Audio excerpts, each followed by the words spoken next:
नमस्कार दोस्तों, स्वागत है आप सभी का आपके अपने YouTube channel student solution academy में।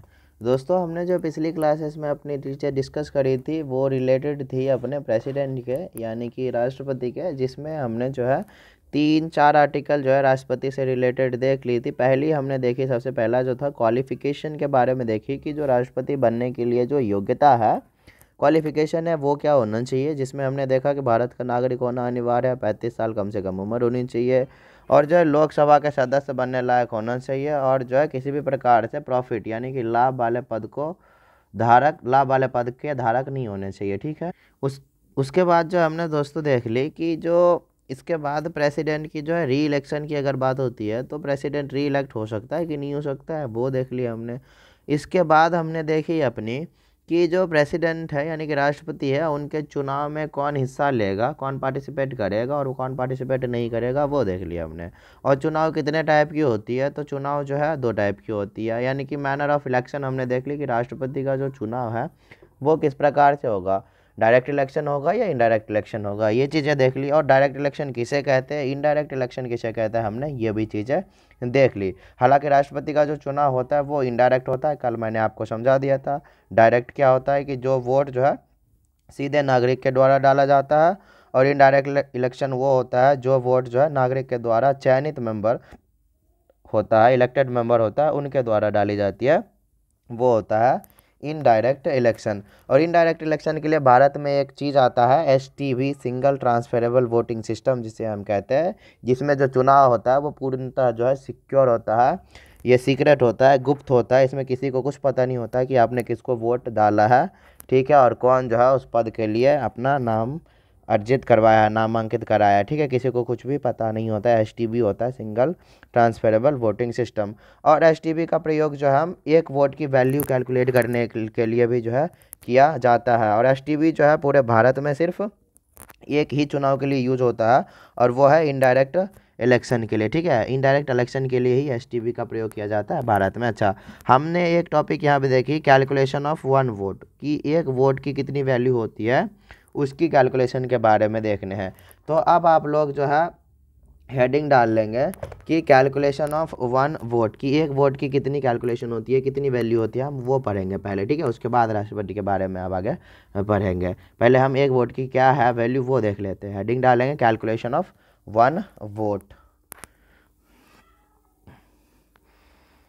कि एक वोट की क्या वैल्यू होती है।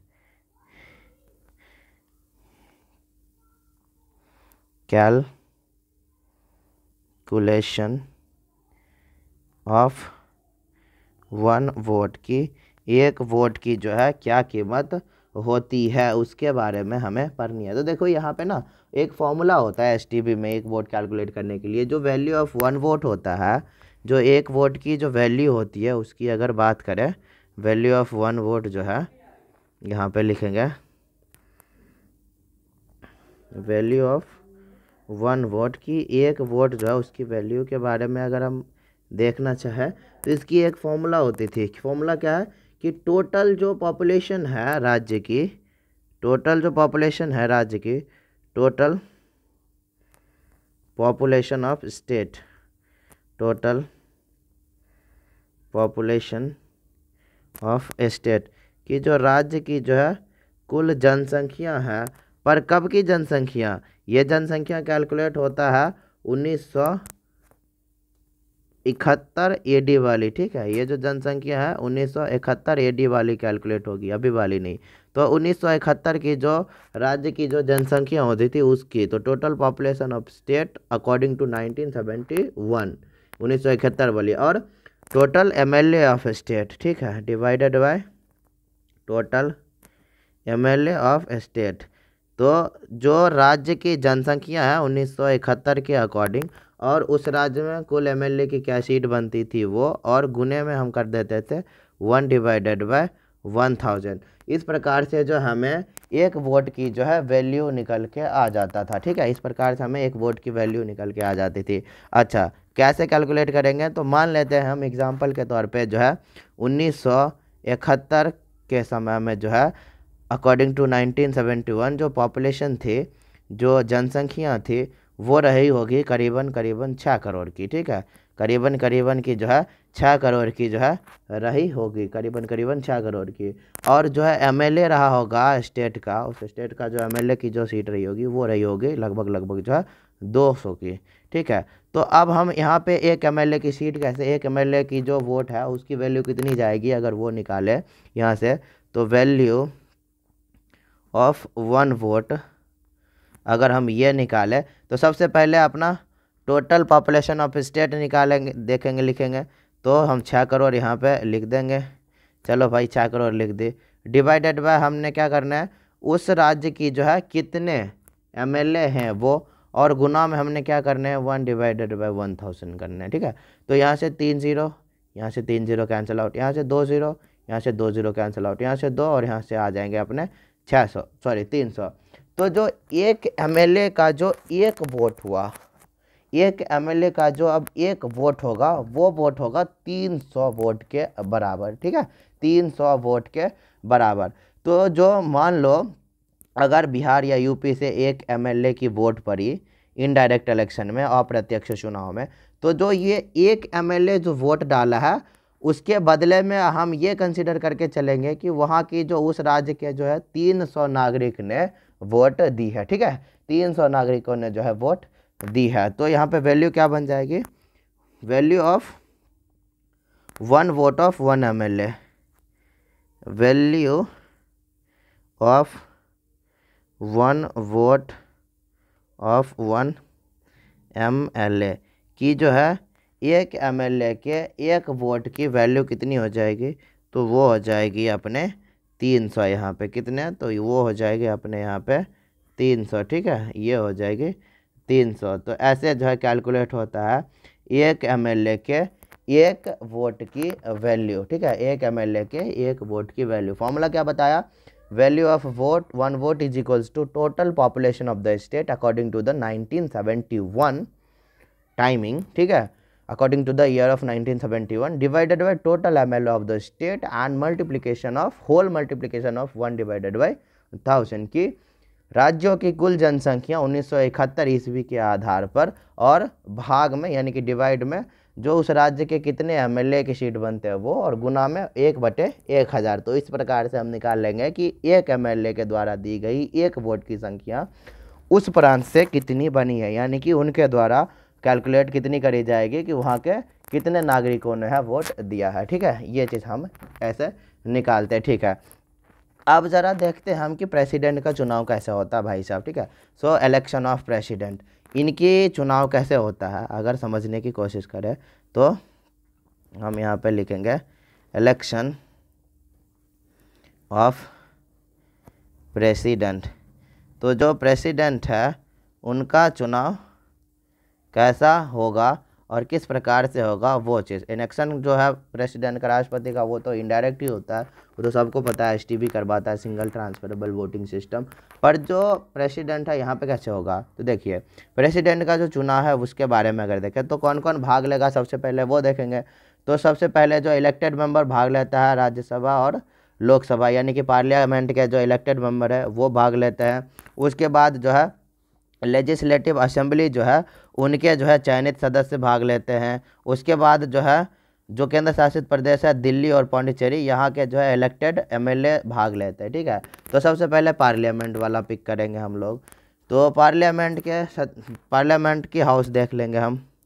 सबसे पहले हम इसमें भाग कौन कौन लेंगे उनके बारे में नोट डाउन करते हैं। तो पार्लियामेंट के इलेक्टेड मेंबर भाग लेंगे। जैसे लोकसभा की अगर बात करें तो टोटल 543 इलेक्टेड मेंबर हैं यहाँ पे, टोटल 543 जो है लोकसभा में इलेक्टेड मेंबर्स हैं। और अगर यहीं पे हम राज्यसभा की बात करें तो टोटल तो 245 सीट है, टोटल सीट तो जो है 245 है, पर आउट ऑफ 245 में 233 ही मेंबर जो है इलेक्टेड हैं, ठीक है, 233 मेंबर ही जो है इलेक्टेड मेंबर हैं, और जो है 12 जो मेंबर है वो नॉमिनेटेड है। नॉमिनेटेड मतलब होता है मनोनीत, ठीक है। तो 12 जो मेंबर हैं वो नॉमिनेटेड है और 233 मेंबर जो है वो इलेक्टेड है। तो पार्लियामेंट से कौन कौन भाग लेंगे अगर बात करें तो एक तो ये 243 इलेक्टेड मेंबर है वो भाग लेंगे, सॉरी, एक तो ये 243 जो मेंबर है ये भाग लेंगे यहाँ पे, ठीक है। इसके बाद जो है यहाँ से लोकसभा के जो 543 मेंबर हैं ये भाग लेंगे, ठीक है। तो पार्लियामेंट से अगर बात करें कितने सदस्य आ गए तो टोटल एमपी कितने हो गए, टोटल एमपी कितने हो गए तो यहाँ पे हो गए 543 प्लस 233, तो टोटल हो गए 776 एमपी, मेंबर ऑफ पार्लियामेंट, ठीक है, मेंबर ऑफ पार्लियामेंट। तो पार्लियामेंट से टोटल कितने इलेक्टेड मेंबर आ गए, 776 आ गए, 776 जो है मेंबर्स आ गए, ठीक है। तो यहाँ के लोग जो है भाग जो है ले सकते हैं, ठीक है, अगर पार्लियामेंट की हमने बात करी तो। अच्छा, ये हो गए टोटल एमपी। अच्छा, अगर हम मान के चलते हैं, लेट्स कंसीडर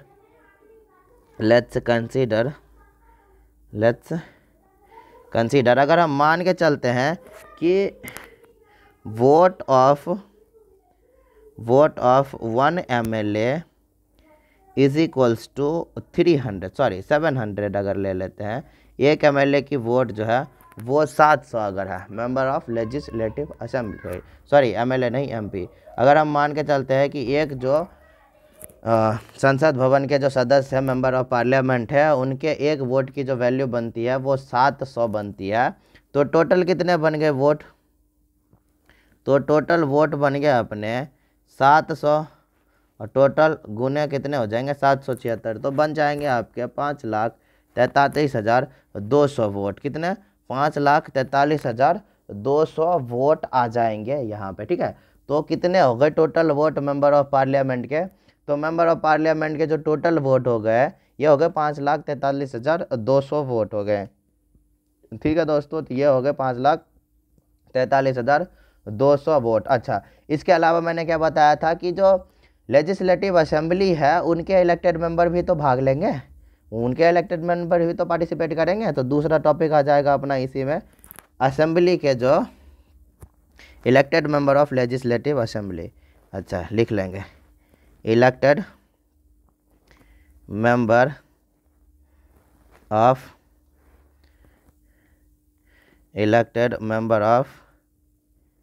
लेजिस्लेटिव असेंबली की जो है elected member of legislative assembly की जो है यहाँ पे जो चयनित सदस्य हैं, कहाँ के, तो विधानसभा के, लेजिस्लेटिव असेंबली के जो चयनित सदस्य है वो भी भाग लेंगे। तो elected member of legislative assembly यानी कि यहाँ पे अगर MLA की बात करें तो टोटल कितने हो गए 4,033, ठीक है। इलेक्टेड MLA कितने हो गए, तो यहाँ पे हो गए 4,033, हमने मान के चलिए 4,033, ठीक है। अच्छा, अब बात करें कि एक MLA की वोट कितनी होती है उसके हिसाब से, तो सबसे ज़्यादा जो है ना, सबसे ज़्यादा जो है एक MLA की वोट अगर बात करें कहाँ पड़ती है, तो सबसे ज़्यादा आता है यूपी की काउंटिंग, और फिर जो है सबसे कम आता है सिक्किम की काउंटिंग, ठीक है। तो हम यहाँ पे एरो मार के लिख लेंगे कि यहाँ पे ऐसे पहले कि vote value of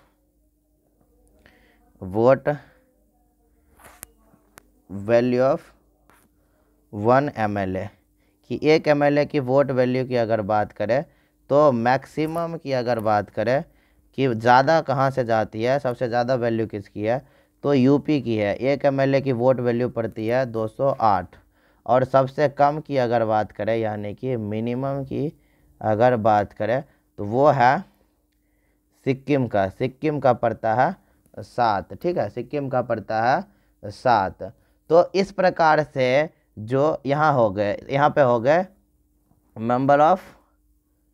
elected member of legislative assembly यानी कि MLA, ठीक है। तो यहाँ हो गए 433, और ऊपर अपने कितने हुए थे टोटल 5,43,200, 5,43,200, ये तो डायरेक्ट वाले हैं, ये तो सिटीजन्स हैं। पर हमने क्या लेना है, इनडायरेक्ट लेने हैं, तो हम यहाँ पे किसको उठाएंगे, हम यहाँ पे उठाएंगे एमपीज़ को। किसको उठाएंगे, तो हम यहाँ पे उठाएंगे एमपी को। ठीक है, हम यहाँ पे उठाएंगे प्रेसिडेंट के इलेक्शन में एमपी को। ठीक है, तो यहाँ से एमपी उठाना है। तो अब अगर बात करें प्रेसिडेंट की वोटिंग, यहाँ लिखेंगे प्रेसिडेंट की वोटिंग,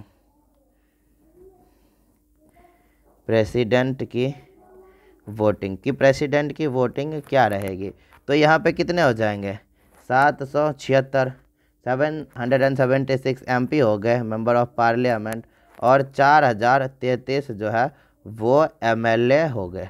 ठीक है, ये हो गए 4033 कितने हो गए एमएलए हो गए। टोटल कितने हो गए 4809। 4809 की वोटिंग पड़ेगी राष्ट्रपति बनाने के लिए, प्रेसिडेंट बनाने के लिए। ठीक है, ऐसी होती है प्रेसिडेंट का चुनाव। तो आया समझ में दोस्तों, उम्मीद है कि आपको ये चीज़ें समझ में आई होगी कि जो प्रेसिडेंट की इलेक्शन है वो किस प्रकार से होती है, और एक वोट की कैलकुलेशन जो हम कैसे करते हैं। तो वैल्यू ऑफ एक वोट अगर निकालने हो तो हम कैसे निकालेंगे टोटल पॉपुलेशन कितनी थी 1971 में, उसके अकॉर्डिंग डिवाइडेड बाय टोटल जो है स्टेट में कितने एमएलए की सीट है, और गुना में करेंगे 100 डिवाइडेड बाय 1000। मान के चले थे हमने 6 करोड़ की जो पॉपुलेशन थी 1971 के तहत जो है 1971 में, और टोटल 200 सीट थी, तो इसके हिसाब से हमारे निकले 300। एक वोट जो है एक एमएलए की 300 के बराबर होगी, 300 नागरिक के बराबर हो गई।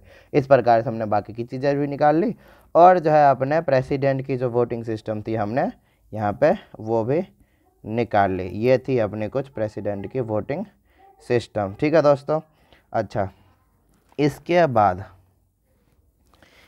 बाद हमने देखने हैं, एक पॉइंट आप नोट में लिख लेंगे, एक पॉइंट आप नोट में लिख लेंगे, बड़ी इम्पोर्टेंट है। एक पॉइंट आप नोट में लिख लेंगे कि जो प्रेसिडेंट है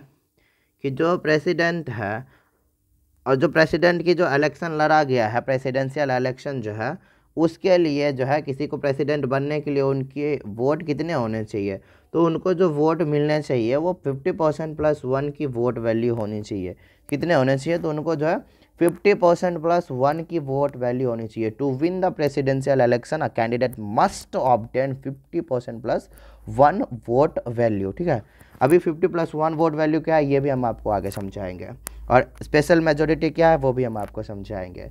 ठीक है, तो लिखेंगे टू विन प्रेसिडेंशियल इलेक्शन कि राष्ट्रपतीय चुनाव में प्रेसिडेंशियल इलेक्शन, राष्ट्रपतीय चुनाव में presidency, to win the presidential election a candidate कि एक सदस्य को, अ candidate must obtain,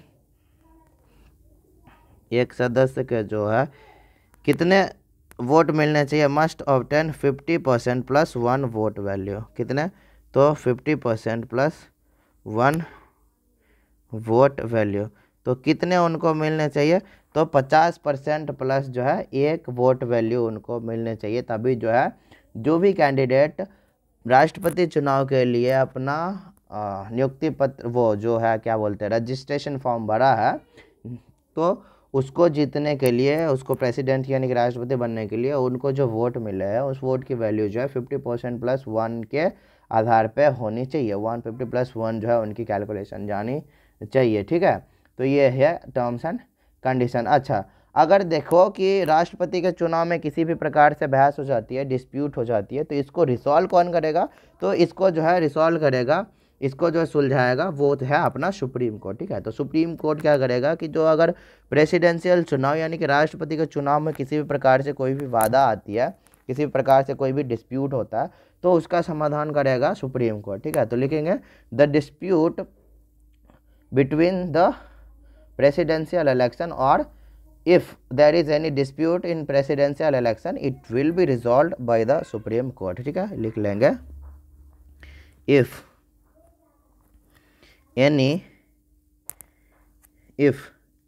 there is any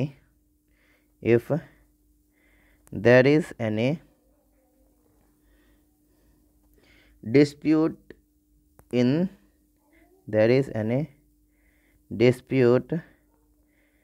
presidential election कि राष्ट्रपति के चुनाव में किसी भी प्रकार से कोई डिस्प्यूट होता है प्रेसिडेंशियल इलेक्शन। अगर राष्ट्रपति के चुनाव में किसी प्रकार से कोई भी डिस्प्यूट होता है तो उसको कौन सॉल्व करेगा? So it will be resolve by the supreme court. तो इनको किसके द्वारा सुलझाया जाएगा? तो इनको जो है सुप्रीम कोर्ट के द्वारा सुलझाया जाएगा। इसका समाधान सुप्रीम कोर्ट करेगा, ठीक है। If there is any dispute in presidential election will be resolve by the supreme court. की अगर राष्ट्रपति के चुनाव में किसी भी प्रकार से कोई भी डिस्प्यूट होता है या प्रॉब्लम होता है तो उस समस्या का समाधान जो है सुप्रीम कोर्ट करेगा, यानी कि सर्वोच्च न्यायालय करेगा। अच्छा, इसके बाद हम देख लेते हैं राष्ट्रपति चलो मान ले जीत गया, अभी वो काम पे लग गया, तो उनकी टेन्योर कितनी होगी? ऑफिस टर्म्स ऑफ ऑफिस क्या होगी? So the tenure of president और टर्म्स ऑफ ऑफिस। तो राष्ट्रपति की टेन्योर कितनी होती है, यानी कि कार्यकाल कितनी होती है? तो वो होती है 5 साल के लिए। कितने साल के लिए? तो 5 साल के लिए होता है, ठीक है। ये है इंडिया की, ये किसका है? यह भारत की है। वहीं पे हमने आपको नोट में ऊपर बताया भी था एक चीज़ कि यूएसए का जो प्रेसिडेंट है, टेन्योर ऑफ यूएसए प्रेसिडेंट, कि जो यूएसए का जो राष्ट्रपति है उसका टेन्योर कितना होता है, कार्यकाल कितना होता है? तो उसका कार्यकाल होता है 4 साल के लिए। कितने साल के लिए? तो 4 साल के लिए। So tenure of president of USA, किसका? यूएसए। तो यूएसए का कितना होता है? मैंने आपको 4 साल बताया था। 5 साल होता है भारत का, ठीक है। 4 साल होता है यूएसए का, ठीक है दोस्तों। उम्मीद है कि आपको ये समझ में आया होगा, ठीक है। इसके बाद देखिए हमें क्या देखना है। इसके बाद जो अपनी टॉपिक है कि मान लेते हैं भाई साहब कि राष्ट्रपति जो है बन गया, ठीक है, सारी चीज़ें हो गई, अच्छी खासी सारी चीज़ें चल रही थी। अब किसी वजह से क्या हुआ कि राष्ट्रपति ने क्या करा? रिज़ाइन दे दी। क्या करा कि रिज़ाइन दे दी। तो अब जो राष्ट्रपति रिज़ाइन देगा, राष्ट्रपति जो रिज़ाइन देगा, तो राष्ट्रपति रिज़ाइन किसको देगा? प्रधानमंत्री को देगा, संसद में देगा, लोकसभा के मेंबर को देगा, राज्यसभा के मेंबर को देगा, सुप्रीम कोर्ट को देगा, या किसको देगा? तो राष्ट्रपति जो अपना रेजिग्नेशन लेटर लिखा है, और वो जो रेजिग्नेशन लेटर लिखा है, अपनी इस्तीफ़ा लिखा है, तो वो जो इस्तीफ़ा है वो देगा वाइस प्रेसिडेंट को, यानी कि उपराष्ट्रपति को देगा, ठीक है। और उपराष्ट्रपति जो है उस इस्तीफा पत्र को, यानी कि रेजिग्नेशन लेटर को क्या करेगा? उसके बारे में जो है सबसे पहले जो है वो लोकसभा का जो स्पीकर रहेगा, लोकसभा का जो अध्यक्ष है यानी कि स्पीकर है, उपराष्ट्रपति सबसे पहले इस इस्तीफा के बारे में लोकसभा के स्पीकर को बताएगा, ठीक है। लोकसभा के स्पीकर को बताएगा। राष्ट्रपति अपना इस्तीफा उपराष्ट्रपति को देगा, पर उपराष्ट्रपति जो है राष्ट्रपति के इस्तीफा के बारे में सर्वप्रथम जो है फर्स्टली जो है इनिशियली जो है लोकसभा के स्पीकर को बताएगा इसके बारे में, यानी कि लोकसभा के अध्यक्ष को, ठीक है। लोकसभा के अध्यक्ष को हम स्पीकर बोलते हैं, ठीक है। स्पीकर शब्द ही उसी के लिए यूज़ किया गया है।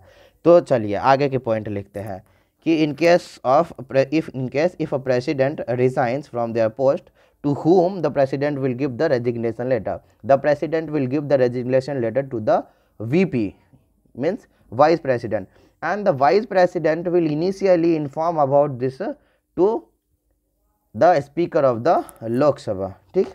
ओके दोस्तों, तो ऐसे हम लिखेंगे। चलिए लिखते हैं कि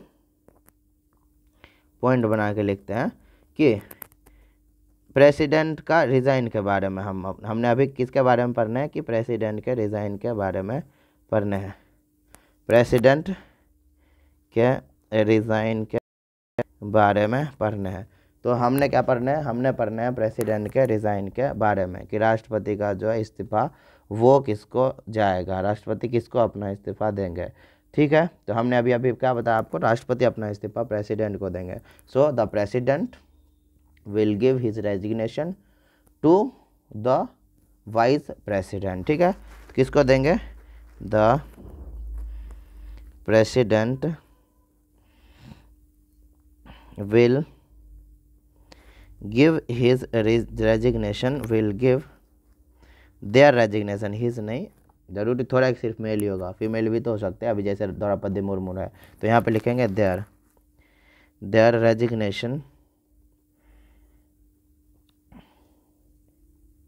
resignation to the vice president, कि जो राष्ट्रपति है अपना इस्तीफा उपराष्ट्रपति को देगा।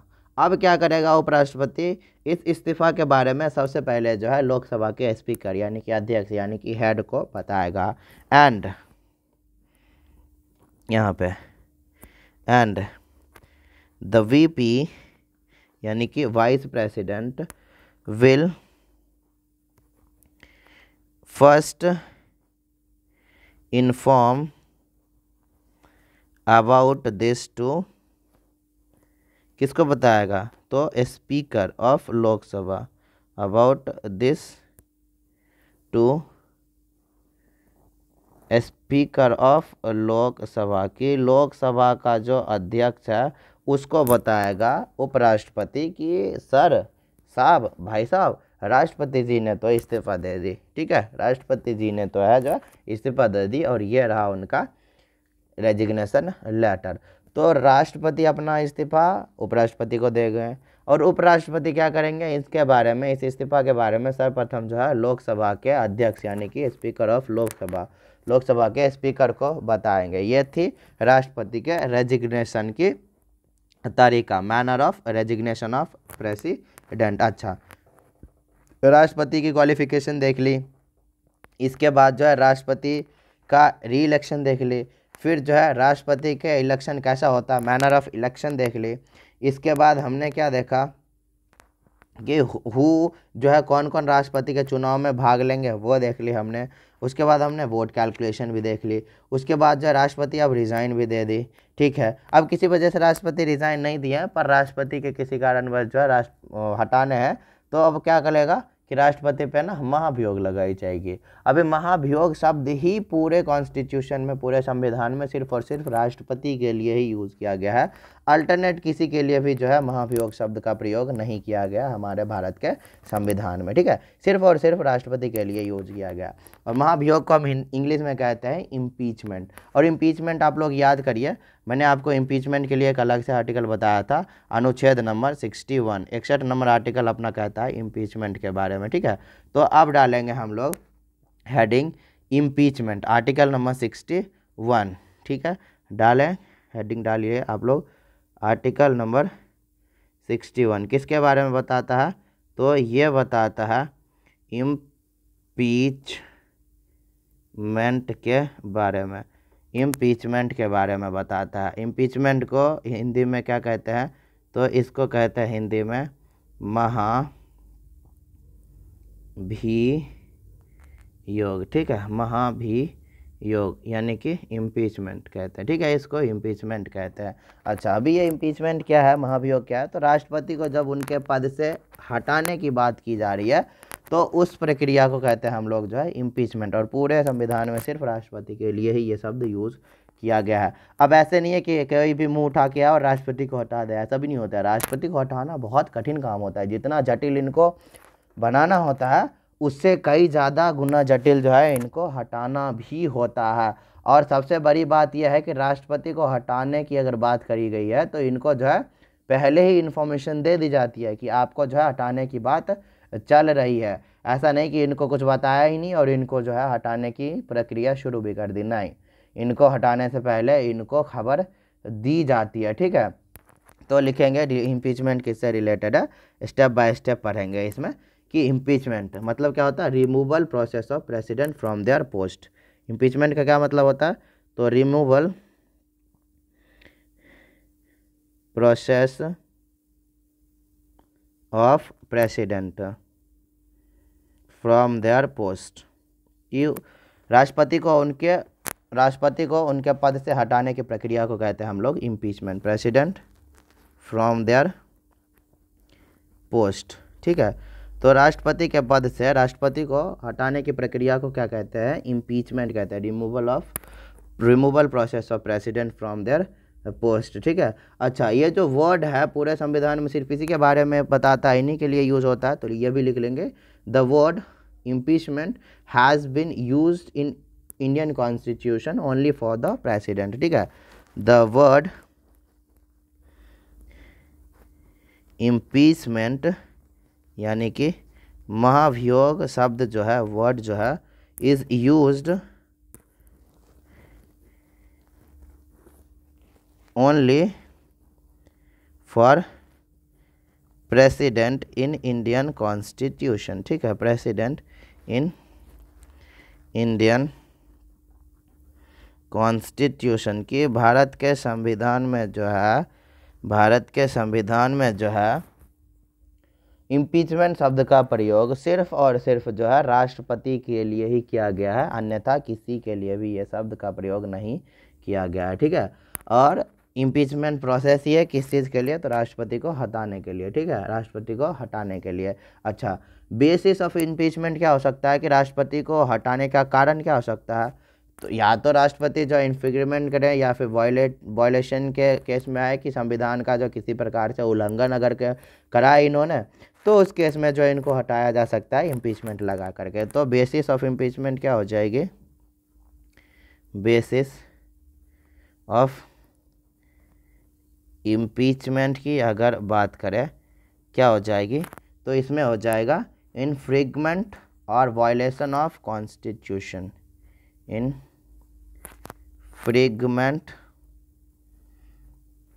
और वायलेशन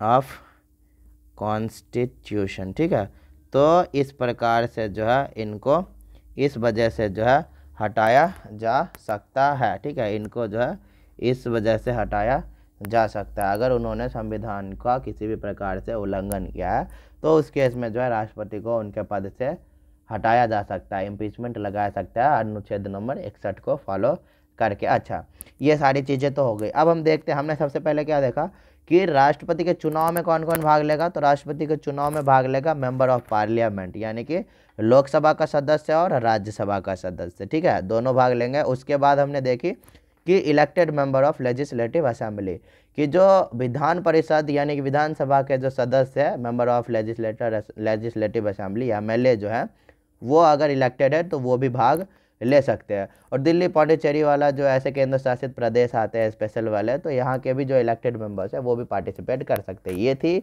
इलेक्शन वाले में कि कौन कौन भाग ले सकता है। अब हम देखेंगे कि इनको हटाने की प्रक्रिया में कौन कौन भाग ले सकता है। Who all are will involve और will participate in the removal of the president. ठीक है, तो डालेंगे topic who are all will be involved in the removal process of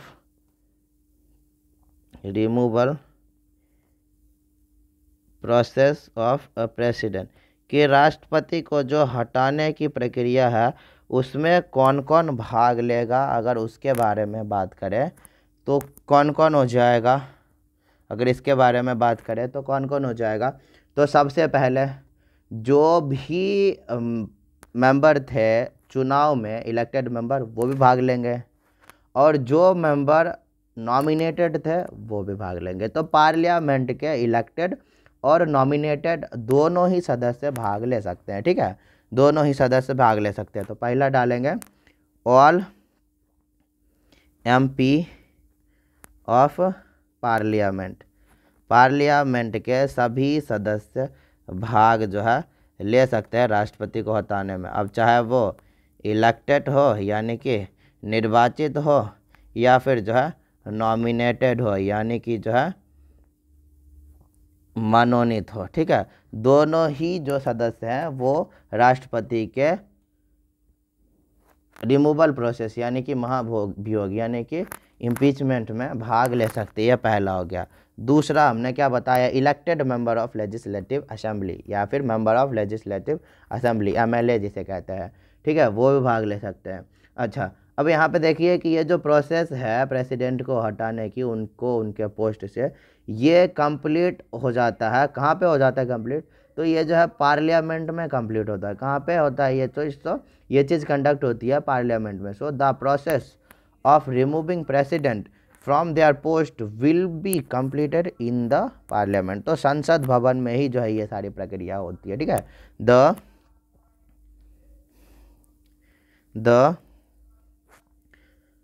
removal process of the removal process of president from their post will complete president from their post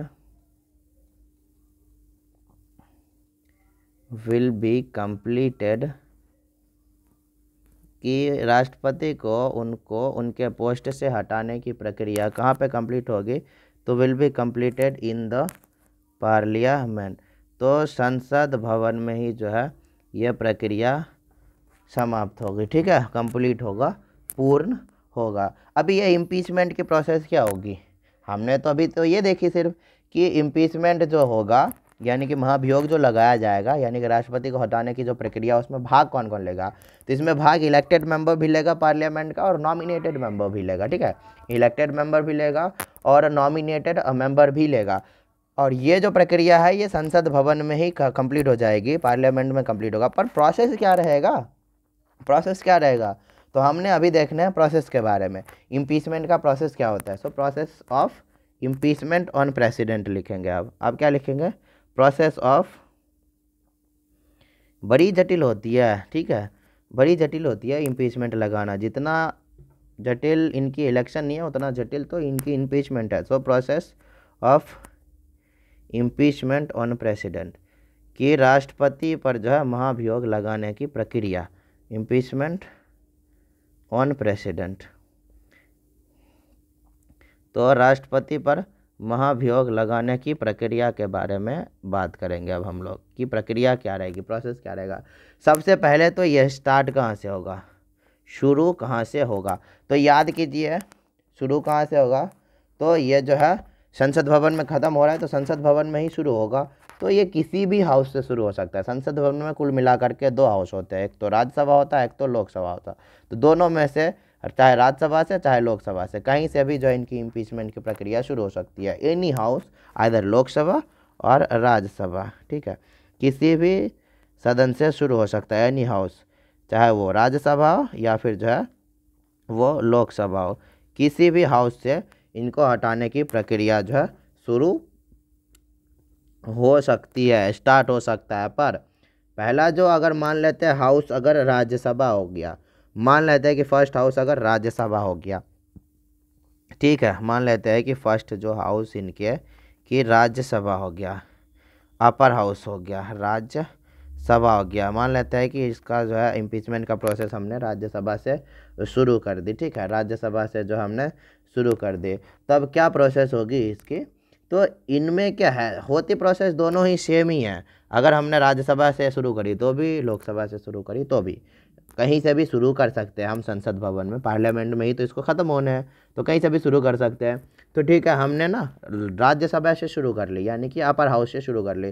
तो इसमें क्या होता है कि राज्यसभा के 1/4 MP जो है वो अपील करने चाहिए, वो जो है रिक्वेस्ट करने चाहिए कि जो राष्ट्रपति है उनको उनके पद से निष्कासित किया जाए, इम्पीचमेंट लगाया जाए, महाभियोग लगाया जाए राष्ट्रपति पे। कम से कम जो है राज्यसभा के 1/4 मेंबर होने चाहिए इसमें, ठीक है, 1/4 मेंबर, 1/4 मेंबर जो है 1/4 भाग जो मेंबर है MP जो है 1/4 MP शुड अपील, उनको जो है उनकी अपील कम से कम 1/4 राज्यसभा के ना कुल 1/4, राज्यसभा के 1/4 भाग के जो MP है वो अपील करने चाहिए, शुड अपील, ठीक है, उनको जो है 1/4 जो है MP को जो है मेंबर ऑफ पार्लियामेंट जो है उनको रिक्वेस्ट करनी पड़ेगी कि राष्ट्रपति को उनके पद से हटाया जाए, ठीक है। तो 1/4 MP अपील करना चाहिए। इसके बाद क्या है कि राष्ट्रपति को उनके पद से हटाने के लिए ना राष्ट्रपति को 14 दिन पहले ही इन्फॉर्मेशन देना ज़रूरी है। It is important to inform president about impeachment 14 days before, ठीक है। तो राष्ट्रपति को 14 दिन पहले ही बता दिया जाना चाहिए। So it is important important to inform president 14 days before about impeachment, 14 days before about impeachment. ठीक है, तो राष्ट्रपति को जो है उनके इम्पीचमेंट के बारे में 14 दिन पहले बताना अनिवार्य है। ठीक है, 14 दिन पहले जो है बताना अनिवार्य है। 14 दिन पहले बताना मोस्ट इम्पॉर्टेंट है राष्ट्रपति को। ठीक है, 14 दिन पहले बताना अनिवार्य है। 14 दिन पहले बताना ही पड़ेंगे, नहीं तो उन पर महाभियोग आप नहीं लगा सकते। अच्छा, बता दी हमने। और 1/4 जो है मेंबर राज्यसभा से अगर शुरू हुई है तो 1/4 मेंबर जो है राज्यसभा के अपील करने चाहिए, तभी जो है बात आगे बढ़ेगी। अगर 1/4 मेंबर से कम भी हुए तो जो है अपील जो है खारिज कर दी जाएगी, एक्सेप्ट नहीं किया जाएगा। ठीक है, अच्छा, इसके बाद क्या होता है, इम्पीचमेंट की जो वोटिंग होती है ना, वो 2/3 मेजोरिटी की होती है, 2/3 मेजोरिटी की।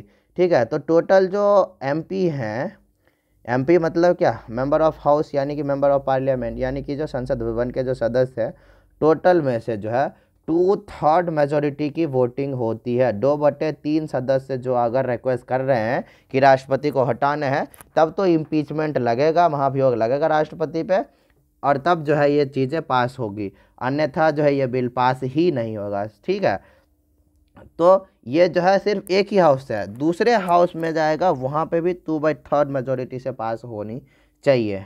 तो आगे लिखेंगे 2/3 majority voting of total member of house is required. ठीक है, for impeachment 2/3 majority of voting is required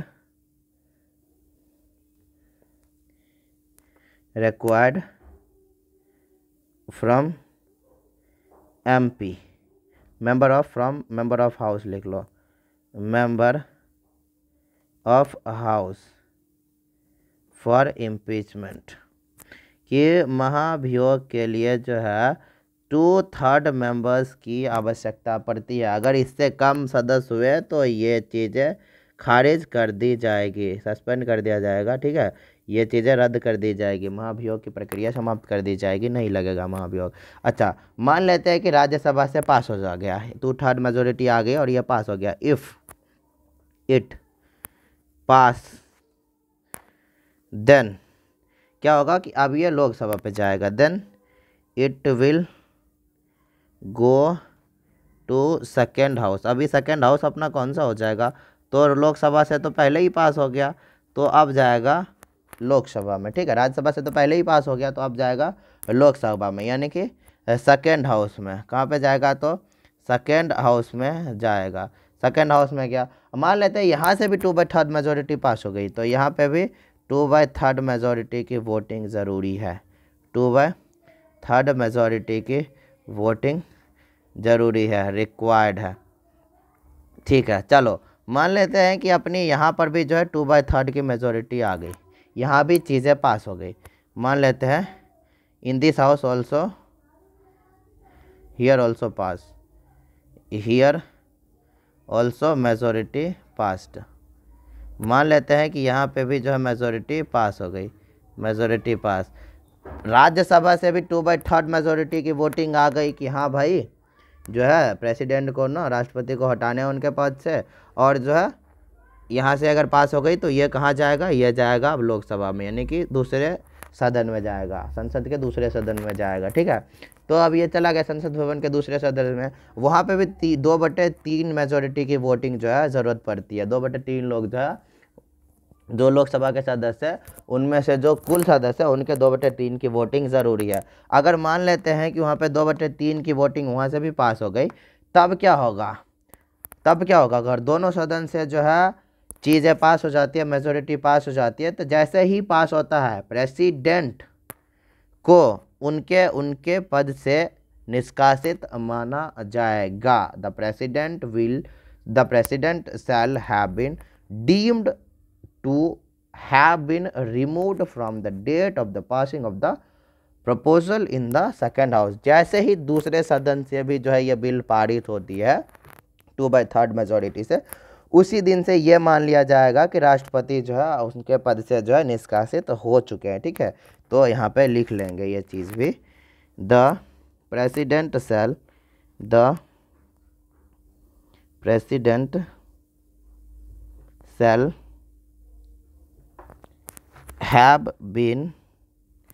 shall have been deemed to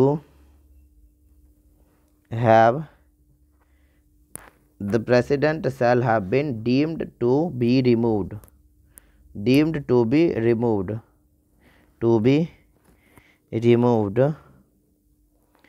from their post on the date of passing proposal। removed from their post, उनको उनके पद से हटा हुआ माना जाएगा। from their post from the passing of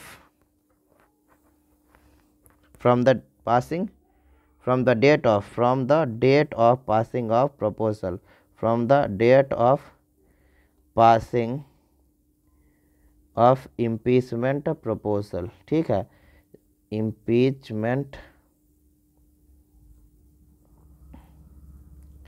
proposal from second house. जैसे ही या जिस भी दिन दूसरे सदन में भी इस मेजोरिटी से पास हो जाती है इम्पीचमेंट की प्रपोजल की राष्ट्रपति को हटाने हैं, और प्रपोजल क्या है 2/3 2/3 MP जो है पार्टिसिपेटेड होना चाहिए, भाग लिए होना चाहिए, उनकी मेजोरिटी उनका मत आना चाहिए। तो अगर जैसे ही 2/3 वोट मिलती है MPs की दूसरे सदन में ही, और जैसे ये बिल जो है ये पास हो जाते हैं 2/3 मेजोरिटी से, उसी दिन से ही जो है क्या कंसीडर कर लिया जाएगा, राष्ट्रपति को उनके पद से निष्कासित कंसीडर कर लिया जाएगा। उसी दिन से, एग्जैक्टली उसी दिन से। ठीक है, आगे नहीं, उसी दिन जैसे ही पास हुआ उसी समय से, उसी दिन से जो है राष्ट्रपति उस पद से हट गया समझो। ठीक है, तो ये प्रोसेस होती है इम्पीचमेंट की। समझ में आई? तो ये चीज़ किसी भी सदन से शुरू हो सकता है, चाहे वो राज्यसभा से शुरू हो या फिर लोकसभा से शुरू हो। अगर राज्यसभा से शुरू होता है तो 1/4 मेजोरिटी की जो है MP अपील करना चाहिए। ठीक है, 1/4 जो MP है, कुल MP/4 के जो भाग है वो राज्यसभा के अपील करने चाहिए कि राष्ट्रपति को उनके पद से निष्कासित करना है। और राष्ट्रपति को जो है चीज़ें शुरू करने से पहले 14 दिन पहले इन्फॉर्मेशन देने ज़रूरी है। ठीक है, 14 दिन पहले इनके बारे में इन्फॉर्मेशन देने कि आपको आपके पद से हटाया जा रहा है। अच्छा, अब जैसे ये बिल पास होता है, प्रपोजल पास होता है राज्यसभा से 2/3 मेजोरिटी से, तो ये चला जाएगा सीधे सीधे लोकसभा में। अब जैसे ही लोकसभा में भी ये बिल प्रपोजल जो है पास होता है 2/3 मेजोरिटी से, उसी दिन से जो है राष्ट्रपति को जो है उनके पद से हटा हुआ माना जाएगा। ठीक है, तो ये है इम्पीचमेंट की प्रोसेस। अच्छा, ये चीज़ें हो गई। अब जो ये इम्पीचमेंट यानी कि महाभियोग लगाएगा राष्ट्रपति पे, ये प्रोसेस कैसा होता है? तो ये जो प्रोसेस होता है ये क्वासी जुडिशरी प्रोसेस होता है। Impeachment on president is a type of quasi judiciary process. ठीक है, लिख लेंगे impeachment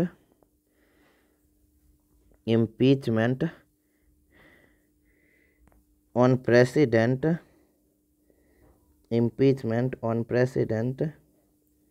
is a type of quasi judiciary process। कैसा?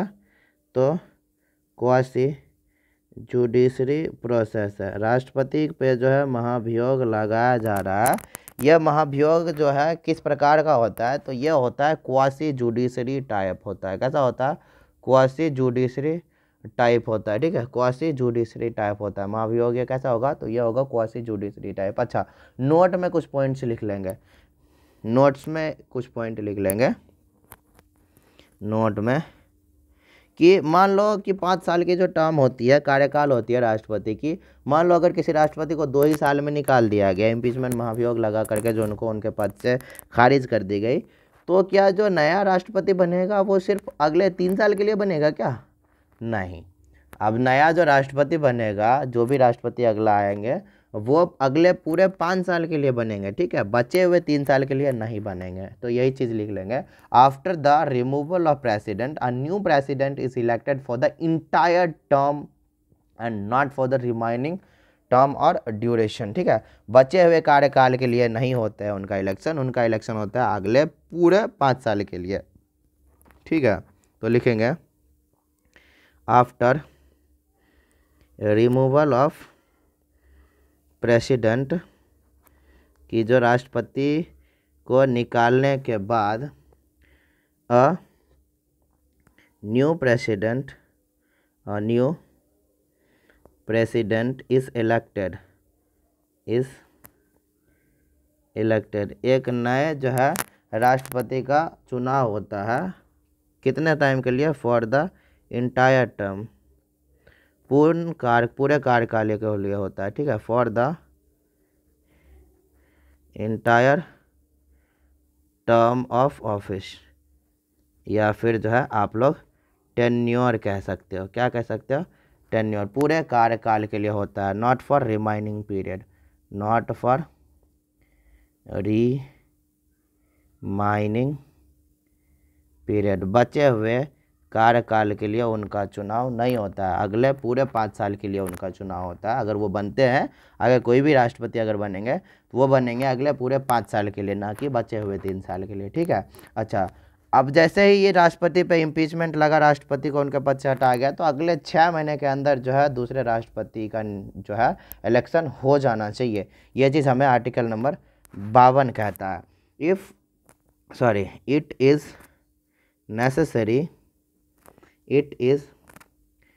necessary to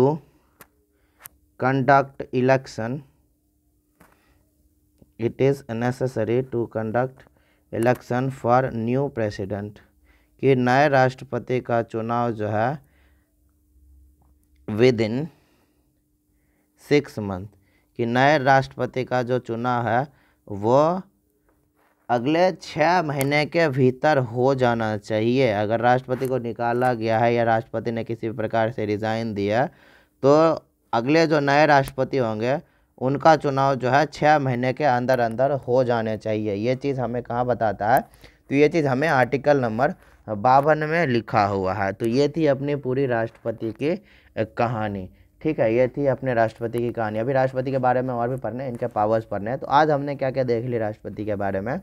तो आज हमने देख ली राष्ट्रपति के बारे में कि राष्ट्रपति जो है रिज़ाइन किनको देंगे। सबसे पहले तो देख ली कि इनकी वोटिंग क्या होती है, इनका इलेक्शन की वोटिंग क्या होती है, वोट की वैल्यू क्या होती है, एक एमएलए की वोट की वैल्यू कितनी होती है, एक एमपी के वोट की वैल्यू कितनी होती है, मैनर ऑफ इलेक्शन क्या होता है, इनके इलेक्शंस कैसे होते हैं, ये देख लिया हमने। फिर अगर ये रिज़ाइन देते तो किनको देंगे, और जिनको देंगे वो किसको बताएंगे सबसे पहले जा करके। तो अपनी जो रिज़ाइन है ये वीपी को देते हैं, वाइस प्रेसिडेंट को, और वाइस प्रेसिडेंट जो है चल करके आगे लोकसभा के अध्यक्ष यानी कि लोकसभा के स्पीकर को देते हैं, बताते हैं। उनके बाद इनके इम्पीचमेंट, महाभियोग के बारे में हमने देख ली कि महाभियोग कैसे लगता है, इनके इम्पीचमेंट में कौन कौन से शामिल होते हैं, इनके रिमूवल प्रोसेस में कौन कौन से जो है शामिल होते हैं, ठीक है। ये चीज़ देख ली हमने। इसको रिलेट करके भी देख ली कि इनके इलेक्शन में कौन कौन शामिल होते हैं, फिर जो है इनके रिमूवल में कौन कौन से शामिल होते हैं, यानी कि इम्पीचमेंट में कौन कौन से शामिल होते हैं। और इम्पीचमेंट की प्रोसेस क्या है?